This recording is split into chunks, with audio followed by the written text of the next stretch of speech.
여러분, 11월만 되면 전 세계 쇼핑객들의 심장을 막 뛰게 하는 그 이름, 바로 블랙 프라이데이죠.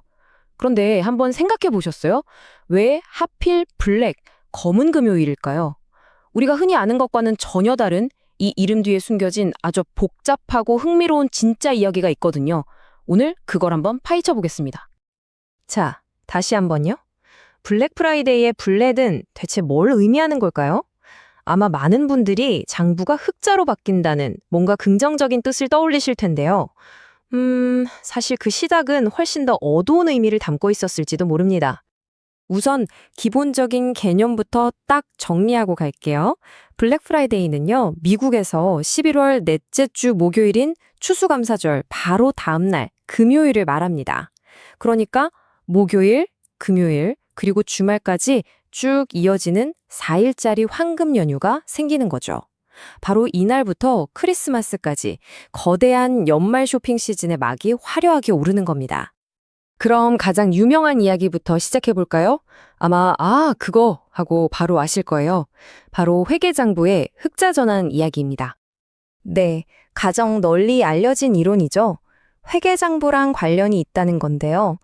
손해를 보고 있다는 뜻의 적자, 영어로는 in the red에서 드디어 이익을 내는 흑자, 즉 in the black으로 돌아선다는 뜻이에요. 왜냐하면 옛날에 손으로 장부를 쓸 때 적자는 빨간 잉크로, 흑자는 검은 잉크로 기록했기 때문이죠. 그러니까 1년 내내 적자에 시달리던 수많은 가게들이 바로 이 블랙 프라이데이, 단 하루의 폭발적인 매출로 드디어 장부를 검은 잉크로 채우게 된다는, 정말 희망적인 이야기잖아요? 하지만 이 흑자라는 희망적인 단어 뒤에는요, 그야말로 아수라장이 펼쳐집니다. 새벽부터 문이 열리기를 기다렸다가 매장으로 돌진하는 오픈런은 기본이고요. 원하는 물건을 차지하기 위한 몸싸움도 정말 흔하게 볼 수 있죠. 이런 혼돈 속에서는 이게 진짜 나한테 필요한 물건인지 아닌지 따질 겨를도 없어요. 그냥 일단 카트에 담고 보는 겁니다. 뺏기면 안 되니까요. 바로 이 장면이 모든 걸 말해주죠. 그렇게 정신없이 싸워서 가게 밖으로 나와보면 내 손에 들린 게 30년 된 팩시밀리일 수도 있다는 겁니다. 물론 아직도 잘 쓰고 계신다면 성공한 쇼핑이겠지만요. 자, 그런데 말이죠. 우리가 아는 이 흑자 전환 이야기는 사실 나중에 긍정적으로 포장된 거고 진짜 유래는 따로 있다는 주장들이 있어요. 지금부터 진짜 유래를 둘러싼 다른 이야기들을 한번 살펴보겠습니다. 블랙 프라이데이라는 이름의 기원, 크게 4가지 가설이 있습니다. 방금 우리가 본 흑자 이론을 포함해서요. 하나씩 들어보시고 어떤 이야기가 가장 그럴듯하게 들리는지 한번 판단해 보세요. 첫 번째는 1869년 금융시장 붕괴설입니다. 제이골드라는 금융가가 금을 막 사재기 하다가 정부가 개입하면서 실패했는데요. 그 바람에 금시장이랑 주식시장이 동시에 폭락해버렸어요.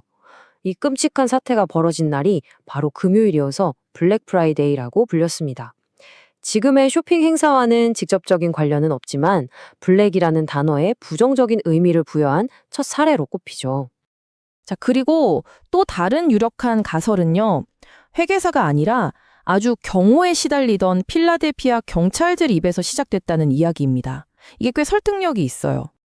1950년대 필라델피아에서는 추수감사절 연휴 주말에 항상 육군과 해군의 미식축구 경기가 열렸대요. 그러니 이 경기를 보러 온 사람들이랑 쇼핑객들이 한꺼번에 도시로 몰려들면서 그야말로 교통지옥이 펼쳐진 거죠.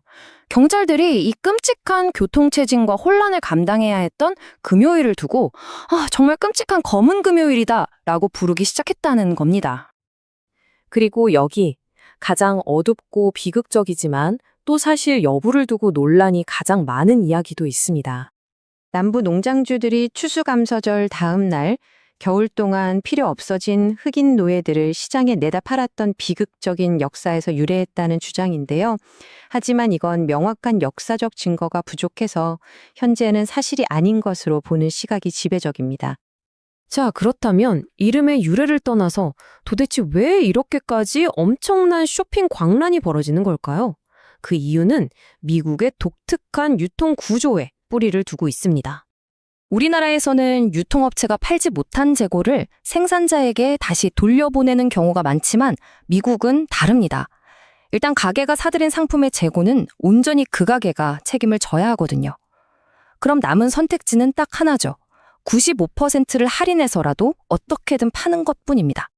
이런 구조에 불을 붙인 게 바로 2차 세계대전 이후 폭발적으로 성장한 미국의 소비 문화였어요. 거대한 트렁크가 달린 큰 자동차, 그리고 대량 소비 문화가 딱 맞물리면서 전국적인 쇼핑 유의를 위한 완벽한 조건이 만들어진 셈이죠. 그리고 이 미국의 전통은 이제 전 세계로 퍼져나가서요. 각국의 거대한 할인 행사에 영감을 주었습니다.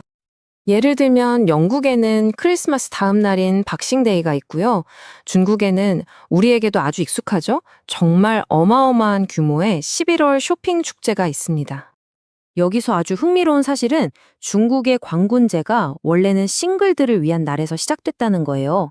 11월 11일, 숫자 1이 4개나 모여있는 모습이 꼭 외로운 솔로들 같다고 해서 이날만큼은 우리 솔로들이 스스로에게 선물을 하자. 이런 취지로 시작된 거죠. 그리고 그 규모는 정말 상상을 초월합니다. 중국 광군제 기간 동안의 매출액은 100조 원을 훌쩍 넘어서면서 지구상에서 가장 큰 쇼핑 이벤트 중 하나로 자리 잡았습니다. 결국 블랙 프라이데이의 역사를 쭉 돌아보니 우리 소비 문화의 민낯을 보는 것 같지 않으세요? 경찰에게는 악몽이었던 날이 상인들에게는 희망의 날로 재탄생했으니까요. 90% 할인 상품에 열광하던, 나만의 가치를 찾아 소비하던 선택은 결국 우리의 몫입니다. 이렇게 물건이 넘쳐나는 시대에 여러분의 블랙 프라이데이는 과연 어떤 의미를 가지고 있나요?